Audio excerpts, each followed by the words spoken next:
Hello అండి, ఈరోజు recipe palak egg fried rice అండి. ఎంతమంది ఈ రెసిపీ ట్రై చేశారో కామెంట్లో చెప్పేయండి. మొదటగా పాలకూర 2 కట్టలను తీసుకుని చిన్న చిన్న ముక్కలుగా కట్ చేసుకుని వాటర్లో బాగా వాష్ చేసుకుని ఒక పక్కన పెట్టేస్తాను. ఆ తర్వాత ఒక కళాయి తీసుకొని ఆయిల్ వేసుకొని జీలకర్ర, పచ్చిమిరపకాయలు, కరివేపాకు వేసుకొని బాగా ఫ్రై అయిన తర్వాత అందులో ఆనియన్స్ కూడా వేసి బాగా సాఫ్ట్ అయినంత వరకు ఉంచుకున్న తర్వాత అల్లం వెల్లుల్లి ఫ్రెష్గా దంచుకొని వేసుకొని బాగా పచ్చివాసన పోయినంత వరకు ఉంచుకున్నానండి.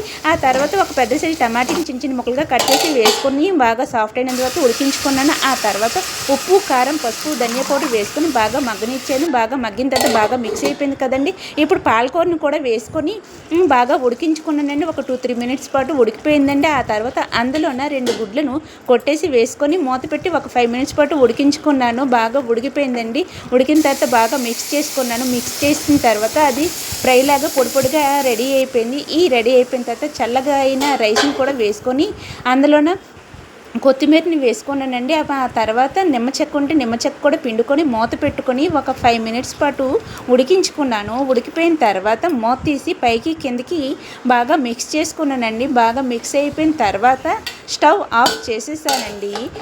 ఇప్పుడు మనం తినేటప్పుడు ఆనియన్స్ వేసుకొని తింటే చాలా టేస్టీగా ఉంటుందండి. ఇది ఆనియన్స్తో వేసుకొని సర్వ్ చేసుకొని తిన్నామండి.